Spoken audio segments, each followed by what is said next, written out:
E eu morri em 12 de dezembro de 2024. Sei que essa não é a maneira mais suave de começar, mas não há como amenizar o que estou prestes a compartilhar. A mensagem que recebi durante minha experiência de quase morte é urgente demais para formalidades. Antes de revelar os avisos que Jesus me deu sobre as igrejas de hoje, você precisa entender quem eu sou e como cheguei a essa revelação divina. Por 2 décadas, fui executiva corporativa em uma das maiores empresas de saúde de Minneapolis. Eu tinha tudo o que o mundo define como sucesso. Um escritório de canto no 467º andar, um carro de luxo, uma casa à beira do lago. E também me considerava uma cristã satisfeita. Frequentava uma grande e popular igreja 2 vezes por mês.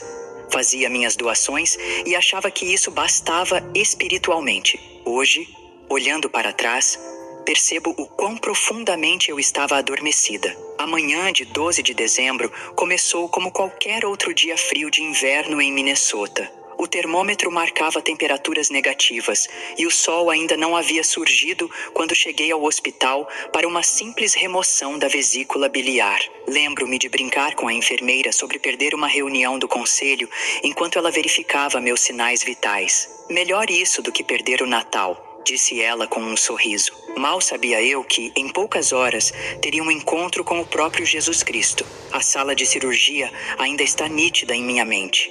O aço frio da mesa abaixo de mim, as luzes fluorescentes intensas, o som metódico dos monitores. O anestesista, Dr. Chen, começou a contagem regressiva. Cheguei às 7 antes que tudo escurecesse. Esse deveria ter sido o fim da minha consciência até a recuperação. Mas, na verdade, foi apenas o começo. O primeiro sinal de que algo estava errado veio quando me vi flutuando perto do teto, olhando para meu próprio corpo. Observei a expressão da equipe médica mudar de concentração para alarme. Os monitores, antes ritmados, agora disparavam alertas frenéticos. Meu coração havia parado. Uma reação inesperada à anestesia me levou à morte clínica. E foi nesse instante que minha jornada para a eternidade começou. O túnel de luz e a sala do trono. Enquanto os médicos tentavam me reanimar, eu os observava do alto, flutuando perto do teto. Não senti medo, nem desespero. Só uma paz estranha, como se nada daquilo me pertencesse mais. Então, veio o túnel. Muitas pessoas falam sobre ele em experiências de quase morte, mas nada poderia me preparar para o que vi. Imagine a luz mais quente e amorosa que você já sentiu. Agora, multiplique isso pelo infinito. O túnel pulsava vivo, carregado de uma energia que parecia chamar meu nome. Conforme eu me movia por ele, tudo o que eu conhecia ficou para trás. O medo, as preocupações, os problemas da vida. Só restava a paz, um amor puro, indescritível. Não havia passado ou futuro, apenas o agora. Um momento eterno, onde tudo fazia sentido. Mas aquilo era só o começo. O túnel se abriu e, de repente, eu estava lá. A sala do trono. Não há palavras que possam descrever a glória daquele lugar. As cores eram diferentes de qualquer coisa que existe na Terra. Vivas, pulsantes. Eu não via apenas com os olhos. Eu sentia as cores. Tudo emanava vida, como se cada partícula do ambiente estivesse conectada à presença divina. E então, eu o vi. Jesus. Se alguém me perguntasse como eu sabia que era ele, eu riria. É como perguntar se você reconhece sua mãe ou o cheiro de casa. Você simplesmente sabe. Sua presença era avassaladora. Um amor tão forte que me envolveu completamente. Mas quando olhei em seus olhos, algo me impactou mais do que tudo. Havia alegria, mas também tristeza. Ele me olhou com ternura, mas seu coração estava pesado. Ângela, eu te trouxe aqui porque minha igreja está em perigo. O que você verá hoje será difícil, mas você deve lembrar de cada detalhe. Você deve contar a eles. Muitos dos meus filhos estão sendo desviados e o tempo está se esgotando. De repente, tudo mudou. A sala do trono desapareceu. E agora estávamos flutuando sobre um mapa do mundo. Mas em vez de países e fronteiras, vi luzes representando igrejas. Algumas brilhavam puras e intensas, mas muitas estavam fracas, oscilando como uma chama prestes a apagar. Observe com atenção, disse Jesus. Eu lhe mostrarei 4 perigos que estão destruindo minha igreja. O que você verá partirá seu coração, assim como parte o meu. Mas meu povo precisa ser avisado. Ele segurou minha mão e começamos a descer. O que vi a seguir me abalou profundamente. Diante de nós surgiu uma igreja gigantesca, mais parecida com uma arena esportiva do que um lugar de adoração. O estacionamento estava lotado de carros de luxo, Mercedes, BMWs, Teslas, reluzindo sob os holofotes como joias em uma coroa. O brilho da riqueza dominava a cena, mas o aperto de Jesus em minha mão ficou mais forte. Sua tristeza era palpável. Olhe mais profundamente, ele disse. De repente, meus olhos se abriram para algo que era invisível à visão humana. Entre a multidão, seres espirituais se moviam silenciosamente. Mas não eram os anjos sagrados que vi na sala do trono. Eram entidades sombrias, envoltas em uma luz falsa, sussurrando aos ouvidos dos congregantes. Prometiam riqueza, sucesso e prosperidade terrena em troca de sementes de fé. Dentro do prédio, a cena era ainda mais perturbadora. O santuário não se parecia com uma igreja, mas com um palco de concerto ou um centro de conferências de alto nível. Telões gigantes exibiam o rosto de um pregador carismático que desfilava pelo palco em um terno italiano que provavelmente custava mais do que a maioria dos fiéis ganhava em um mês. Dê sua melhor semente hoje, ele proclamava. Deus não pode abençoar o que você não libera. Quem quer estar no círculo Platinum Partners por apenas o R$10? 000. Você terá acesso exclusivo às nossas conferências de profecia de prosperidade. Jesus me guiou para mais perto, permitindo que eu enxergasse os corações das pessoas. Muitas estavam enfrentando dificuldades financeiras. Algumas estavam à beira do despejo. Outras afundadas em contas médicas impagáveis. Mesmo assim, sacavam cartões de crédito e assinavam cheques que não poderiam cobrir. O mais doloroso era que elas acreditavam sinceramente que aquilo era o que Deus queria. Minha casa será chamada casa de oração. Jesus suspirou e disse: minha casa será chamada casa de oração. Mas veja o que fizeram dela. Ele me mostrou os bastidores. Vi os empreendimentos milionários da igreja, a mansão escondida do pastor, as contas bancárias offshore. Mas mais do que a exploração financeira, Jesus revelou o custo espiritual. O evangelho havia sido distorcido. O que antes era uma mensagem de amor e redenção, agora havia se tornado um sistema onde Deus era reduzido a uma máquina de venda automática cósmica. Eles ensinam meu povo a servir ao dinheiro enquanto afirmam servir a mim, explicou Jesus. Eles pegam escrituras sobre generosidade e as transformam em armas de manipulação. A cena mudou. Agora, eu estava dentro de um pequeno apartamento, onde uma mãe solteira chorava sobre pilhas de contas na mesa da cozinha. Na TV, o mesmo pregador declarava com confiança: uma semente de $1.000 garantirá seu avanço financeiro. Ela pegou o telefone para doar, acreditando genuinamente que esse era o caminho para a bênção de Deus. Jesus observou a cena com um olhar pesado. É isso que parte meu coração, ele disse. Não apenas o engano, mas como ele impede meus filhos de compreender a verdadeira prosperidade, as riquezas da minha graça, a abundância da minha presença, a plenitude do meu amor. Ele me mostrou dezenas de cenas semelhantes.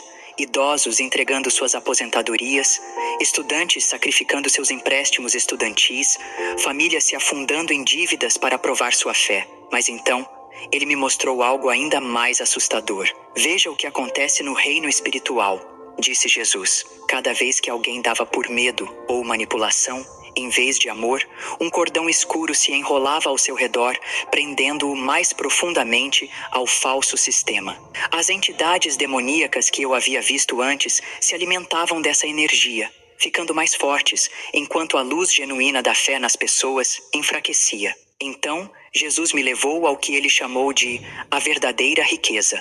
Vi pequenas igrejas e reuniões humildes, onde a presença de Deus era palpável. As pessoas oravam umas pelas outras, compartilhavam o que tinham e se apoiavam genuinamente. Elas prosperavam, mas de uma forma completamente diferente do evangelho da prosperidade pregado naquela mega igreja. A verdadeira prosperidade, explicou Jesus, flui do relacionamento comigo, não de fórmulas ou ofertas de sementes. Minha bênção pode incluir provisão material, mas nunca ao custo da exploração ou transformando meu evangelho em uma transação. Jesus me mostrou como essas igrejas focadas na prosperidade tinham se afastado lentamente da verdade. Muitas começaram com boas intenções, mas foram seduzidas pelo crescimento, números e influência. À medida que expandiam, precisavam de mais dinheiro para sustentar seus impérios, e a ênfase na doação passou a superar o crescimento espiritual. Diga a eles, disse Jesus,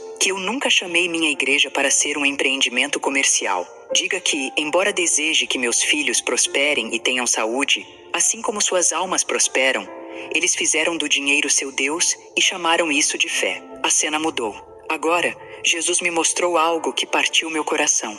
Pessoas que haviam abandonado a fé por causa de suas experiências em igrejas focadas na prosperidade. Alguns haviam doado tudo o que tinham, acreditando que Deus multiplicaria, mas acabaram em ruína financeira. A decepção virou amargura, e a amargura se transformou em descrença. Muitos não apenas deixaram suas igrejas, mas rejeitaram Deus completamente, convencidos de que haviam sido enganados. A dor deles era tão real quanto a ferida espiritual que carregavam. É por isso que você deve avisá-los, disse Jesus. O dano não é apenas financeiro, é espiritual. Eles estão vacinando as pessoas contra o verdadeiro evangelho com uma versão falsa que não pode salvar. Então, ele me mostrou a solução.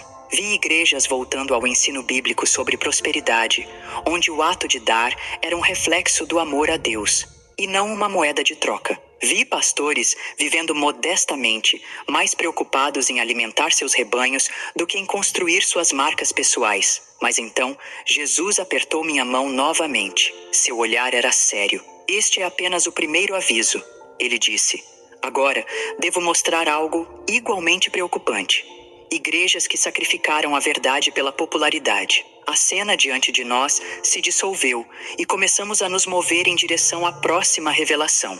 Jesus iria me mostrar como o desejo de ser relevante estava levando muitas igrejas a comprometer a essência do evangelho. Quando a nova cena surgiu, por um momento pensei que estávamos em um show de rock. A iluminação era espetacular, com holofotes móveis e máquinas de neblina, criando uma atmosfera vibrante. Jovens lotavam o espaço, muitos segurando xícaras de café, parecendo relaxados e entretidos. O ambiente era moderno, cheio de energia, mas algo não parecia certo. Havia uma leve desconexão entre a euforia e a reverência. Isto é o que muitos agora chamam de igreja, disse Jesus, enquanto observávamos a movimentação. Analisei os detalhes ao meu redor e algo chamou minha atenção. As cruzes eram discretas, quase artísticas, mais decoração do que símbolos de fé. A palavra igreja não aparecia em lugar algum, substituída por nomes como centro de vida e espaço comunitário. Jesus me instruiu a prestar atenção e concentrei-me na mensagem pregada. O orador, vestindo jeans rasgados e uma camiseta de grife, contava piadas e histórias cotidianas. Ele era carismático e envolvente, mantendo a atenção do público, mas algo estava faltando. Cada palavra parecia cuidadosamente escolhida para não incomodar. Onde está o evangelho? Perguntei, tentando encontrar alguma menção à cruz ou ao arrependimento. Jesus me olhou com pesar e respondeu: exatamente. Eles temem ofender os buscadores mais do que temem ofender a mim. Suas palavras me atingiram com força, e então a cena mudou. Agora, eu estava em uma reunião de planejamento daquela mesma igreja. Líderes estavam sentados ao redor de uma mesa de conferência, discutindo a programação dos próximos cultos. Havia entusiasmo, mas também uma cautela perceptível em cada palavra. Eles queriam atrair mais pessoas, mas sem correr riscos que pudessem afastá-las. Um deles falou primeiro, sua voz cheia de convicção: precisamos ser relevantes. Vamos falar sobre alcançar seus sonhos, sobre motivação, nada muito pesado. As pessoas já lidam com estresse suficiente em suas vidas. Seu tom parecia sincero, como se acreditasse que estava fazendo o certo. Outro líder interveio, concordando com um aceno de cabeça, mas com uma sugestão ainda mais ousada. E devemos evitar palavras como pecado e arrependimento. Isso pode deixar os visitantes desconfortáveis. Em vez disso, podemos focar na jornada pessoal, no crescimento interior, A proposta foi recebida com murmúrios de aprovação, e todos pareciam concordar que era o caminho certo. Jesus, ao meu lado, apenas observava em silêncio. Então, ele permitiu que eu visse os corações daqueles líderes. Vi que muitos realmente acreditavam que estavam fazendo o certo, queriam tornar o evangelho acessível, evitar confrontos e trazer mais pessoas. Mas também vi algo a mais. Espíritos obscuros se moviam na sala, sussurrando sugestões, encorajando cada concessão, cada pequeno desvio da verdade. Observe o que acontece quando uma celebridade visita, disse Jesus, enquanto a cena mudava novamente. Agora, eu estava em um culto de domingo. Um ator famoso havia sido convidado para dar seu testemunho. A igreja estava lotada. A energia era vibrante. Havia uma sensação de euforia no ar, como se algo grandioso estivesse acontecendo. O ator subiu ao palco e começou a falar. Ele compartilhou como encontrou a fé, mas nunca mencionou arrependimento, nem transformação. Sua história era sobre como acreditar em Deus o ajudou a conquistar mais sucesso, a ter mais oportunidades, a se sentir mais positivo. Nada sobre pecado, nada sobre salvação. Agora observe isso, disse Jesus, e de repente voltei no tempo, 5 anos antes. A mesma igreja, mas completamente diferente. Naquele tempo, eles pregavam o evangelho completo. Falavam sobre pecado e salvação, arrependimento e redenção. Oravam pelos doentes e confrontavam questões espirituais reais, sem medo do impacto. O que mudou? Perguntei, ainda chocada com o contraste entre as duas épocas. Jesus não hesitou ao responder. Sua voz era firme, mas cheia de tristeza. Medo, disse ele. Medo de perder membros. Medo de serem chamados de antiquados.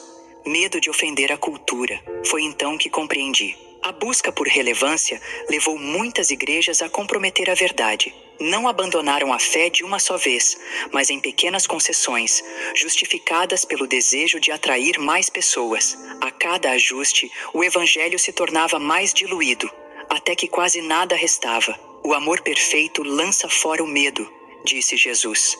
Mas eles escolheram a aprovação dos homens em vez da aprovação de Deus. Ele me mostrou como essa abordagem se espalhou por igrejas em toda a América e além. Vi congregações inteiras adotando esse modelo, removendo elementos essenciais do evangelho para se tornarem mais atraentes. Eles dizem que estão alcançando os perdidos, explicou Jesus, mas não os estão alcançando com a verdade.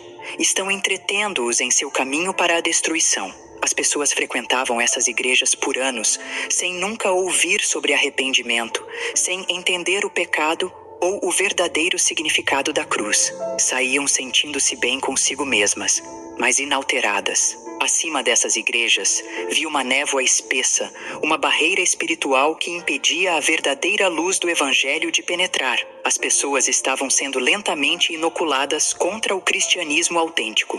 Criaram uma forma de piedade que nega seu poder, disse Jesus. Oferecem aceitação sem transformação, inclusão sem arrependimento, graça sem verdade. Ele me mostrou grupos de jovens, onde os líderes tinham medo de abordar pureza sexual para não perder alunos. Vi pastores evitando passagens difíceis da Bíblia para não ofender. Cultos de oração foram substituídos por sessões de pensamento positivo. Tudo parecia confortável, mas algo estava profundamente errado. Então, Jesus me mostrou algo ainda pior. Vi a fome espiritual das pessoas que frequentavam essas igrejas. Apesar do entretenimento e das mensagens motivacionais, suas almas estavam famintas por alimento real. Minhas ovelhas conhecem a minha voz, disse Jesus. No fundo, elas têm sede da verdade, mas estão sendo alimentadas com lixo espiritual. Os jovens sofriam ainda mais.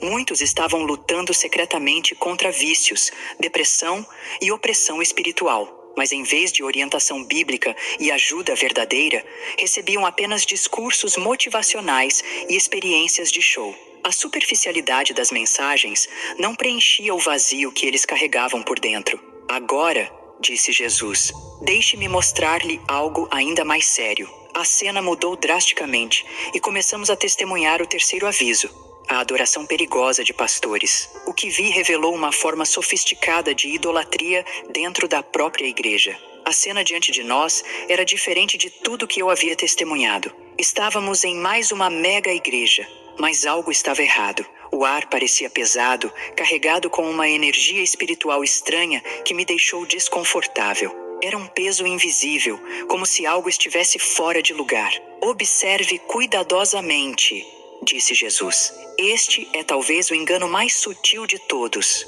O pastor entrou na igreja, mas o que aconteceu a seguir me deixou em choque. As pessoas literalmente colocavam suas roupas no chão para ele caminhar, criando um caminho até o púlpito. Outros choravam, não porque sentiam a presença de Deus, mas simplesmente por estarem perto daquele homem. Vi pessoas tentando tocar suas roupas, acreditando que ele carregava um poder especial. Isto, disse Jesus com um olhar triste, é o que acontece quando os homens roubam a minha glória. Então, ele me permitiu enxergar além do visível. Acima daquela igreja, no reino espiritual, vi algo assustador. Seres parecidos com anjos de luz se moviam pelo ambiente, mas logo percebi a verdade. Eram demônios, tecendo uma teia de engano. Eles sussurravam aos corações. Este homem é especial. Ele tem uma unção única. Vocês precisam da aprovação dele para ouvir de Deus. Jesus me levou aos bastidores, ao escritório do pastor. Lá dentro, ele estava cercado por uma comitiva que o tratava como um rei. Ninguém ousava questioná-lo, muito menos desafiar suas interpretações das escrituras. Seu poder era absoluto. Observe o que está faltando, disse Jesus. Olhei ao redor. Não havia sinais de oração pessoal, nem busca humilde por Deus. As paredes estavam cobertas com suas próprias fotos, seus livros, seus prêmios e realizações. Cristo não era o centro daquela igreja.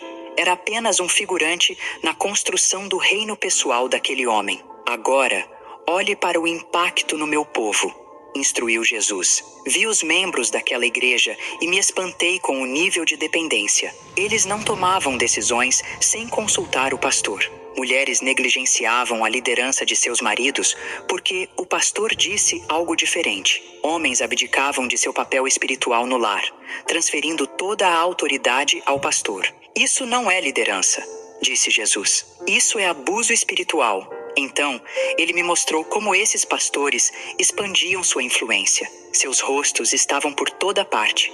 Livros, podcasts, redes sociais, camisetas. Viraram marcas, celebridades, influenciadores. Suas palavras eram tratadas como iguais ou até superiores às escrituras. Eles criaram um sacerdócio que eu já aboli na cruz, disse Jesus. Minha morte rasgou o véu do templo para que todos tivessem acesso direto ao Pai. Mas esses homens estão reconstruindo o véu, colocando-se como mediadores. A cena mudou e vi outras igrejas onde o mesmo padrão se repetia. Pastores exigiam lealdade absoluta, alegavam ter revelações especiais que não podiam ser questionadas e manipulavam as escrituras para controlar suas congregações. O medo mantinha as pessoas submissas. Mas então, Jesus me mostrou algo ainda pior, o impacto nas famílias. Vi lares onde a palavra do pastor era final e incontestável, mesmo quando ia contra as escrituras. Casamentos estavam em crise porque os casais estavam mais preocupados com a aprovação do pastor do que com o propósito de Deus para o relacionamento deles. As famílias haviam colocado um homem em um pedestal que só deveria pertencer a Cristo. Observe o que acontece no reino espiritual, disse Jesus. No instante em que as pessoas elevavam esses líderes a um status quase divino, vi cordões escuros de escravidão espiritual envolvendo-as. O discernimento espiritual delas desaparecia. A capacidade de ouvir a Deus se tornava embotada. Sem perceber, estavam cada vez mais vulneráveis ao engano. Agora, disse Jesus, deixe-me mostrar até onde esse engano pode chegar. Ele me levou a uma cena onde um pastor ensinava abertamente algo contrário às escrituras. Mas quando alguns membros preocupados tentaram questioná-lo, foram imediatamente rotulados como rebeldes e divisores. A autoridade daquele homem não podia ser questionada. Eles se esqueceram de que eu sou o chefe da minha igreja, disse Jesus. Criaram uma nova hierarquia espiritual que eu nunca ordenei. Jesus me mostrou como esse sistema se perpetuava. Jovens ministros eram treinados para construir seus próprios seguidores, criar marcas pessoais e estabelecer seus próprios reinos. O foco havia mudado de fazer discípulos de Cristo para fazer seguidores de homens. E os próprios pastores?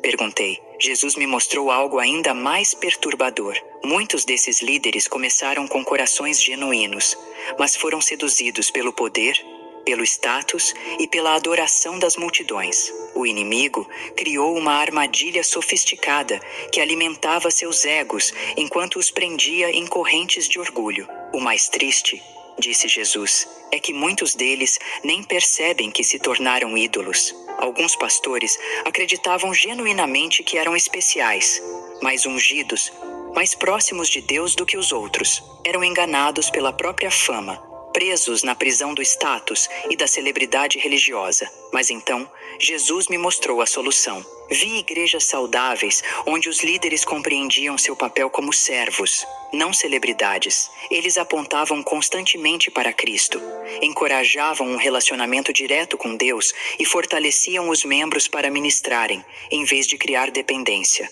Estes são meus verdadeiros pastores, disse Jesus. Eles alimentam minhas ovelhas e as conduzem a mim. Antes que eu pudesse absorver totalmente o que havia visto, o olhar de Jesus se tornou ainda mais sério. Agora, ele disse, vou lhe mostrar o engano mais perigoso de todos. Igrejas que estão redefinindo o pecado. A cena mudou drasticamente. Estávamos diante de uma reunião de liderança.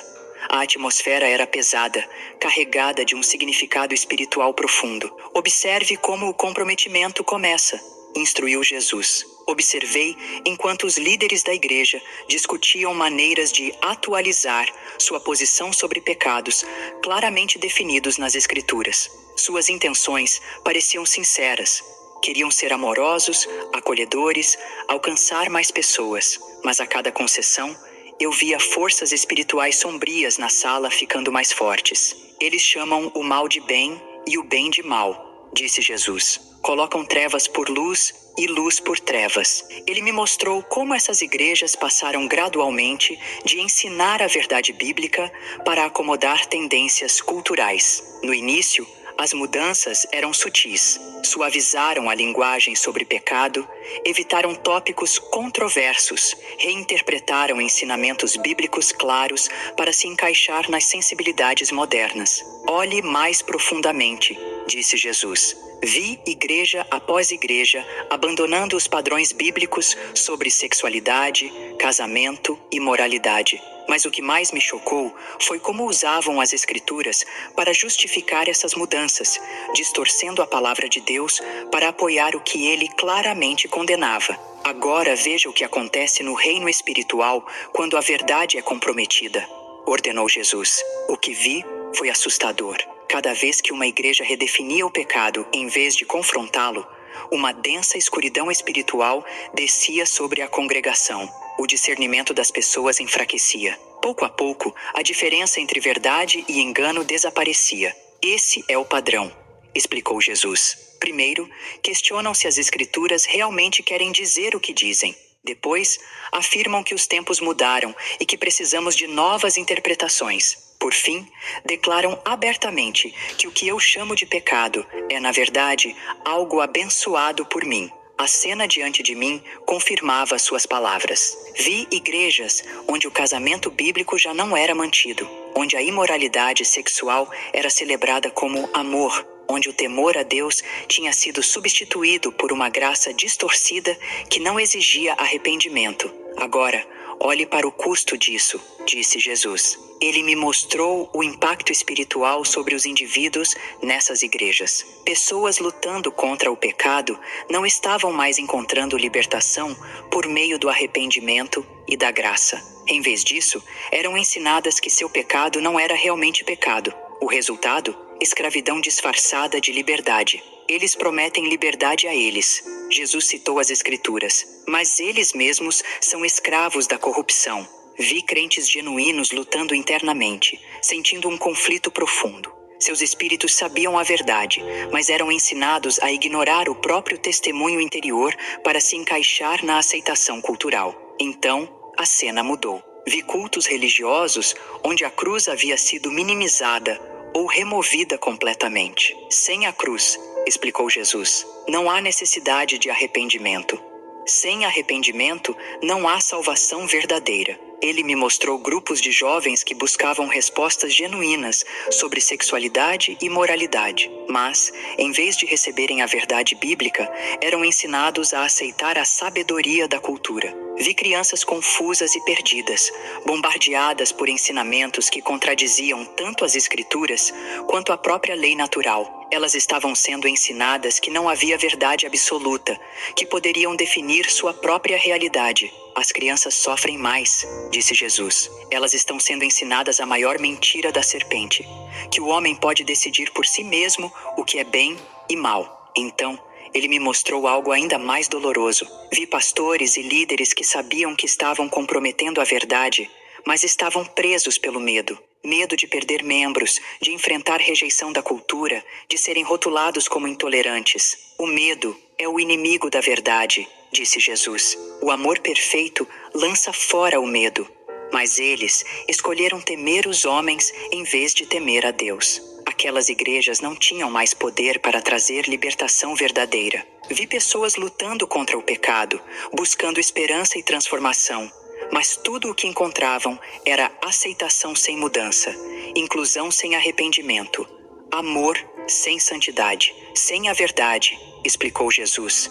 Não há transformação real. O peso dessas palavras ecoou em minha alma. A mensagem do Evangelho tinha sido diluída, transformada em algo agradável, mas vazio. Igrejas que um dia pregavam o poder de Deus, agora apenas ofereciam conforto temporário, sem salvação real. Quando meu tempo com Jesus estava chegando ao fim, ele me deu uma instrução final.